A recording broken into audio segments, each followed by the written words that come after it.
quand vous prenez le cas des Mera et autres en France, vous avez vu, quelqu'un a témoigné, c'était des drogués ou autres. Et puis voilà, hein, des gens qui sont en rupture de banc.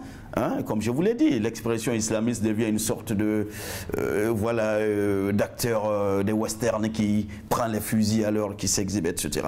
Mais vous savez, il y a les contextes africains et le contexte malien. Je crois qu'il faut pouvoir comprendre cet aspect. Quand vous prenez un pays comme le Mali, l'islamisme est importé.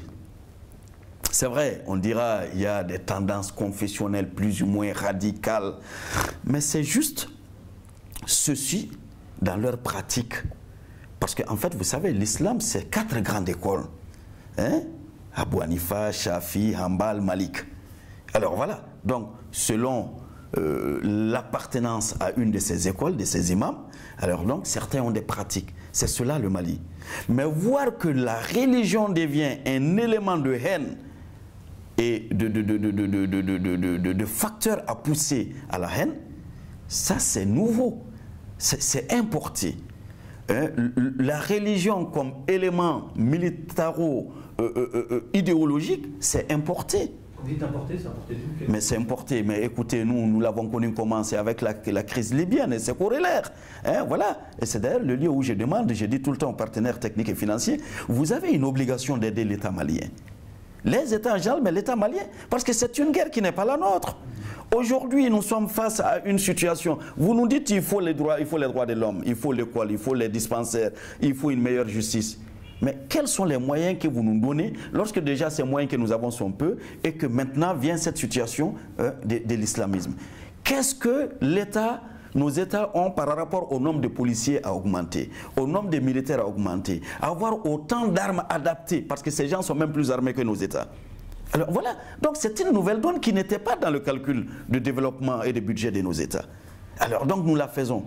Mais nous la faisons non pas seulement pour nous, parce que ça y est chez nous, mais nous la faisons pour l'Occident. Ça c'est une réalité. C'est une réalité, cette guerre contre l'islamisme.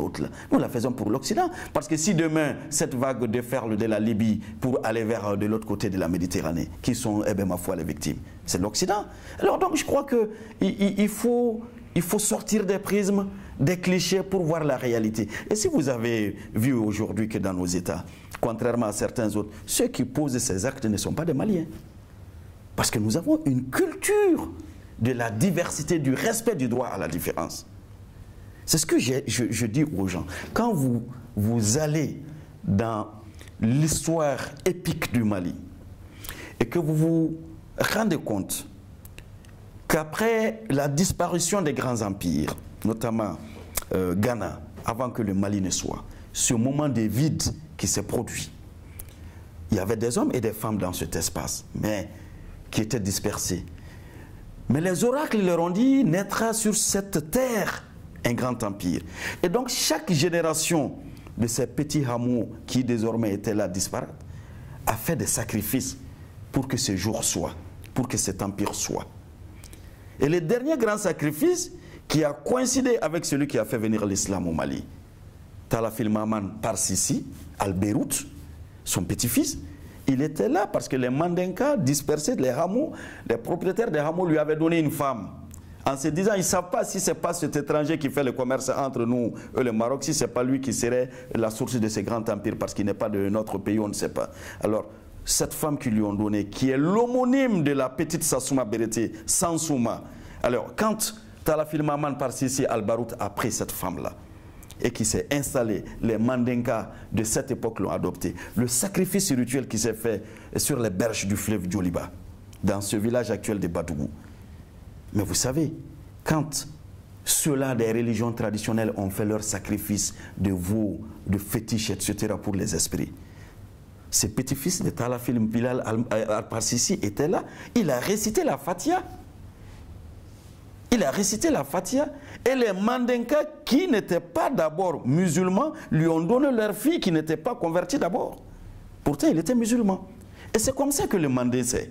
Et le Mali, c'est cela. Vous prenez presque l'ensemble des grands empires du Mali, tous les empereurs étaient des musulmans presque. Et Soundiata, les témoignages des oralistes nous diront qu'à sa mort, on a eu d'héritage en lui que la peau de prière et le chapelet. Alors donc, un tel pays, porteur de telles valeurs historiques, ne peut pas être dans la contradiction, dans la haine, dans la violence. C'est importé. C'est importé.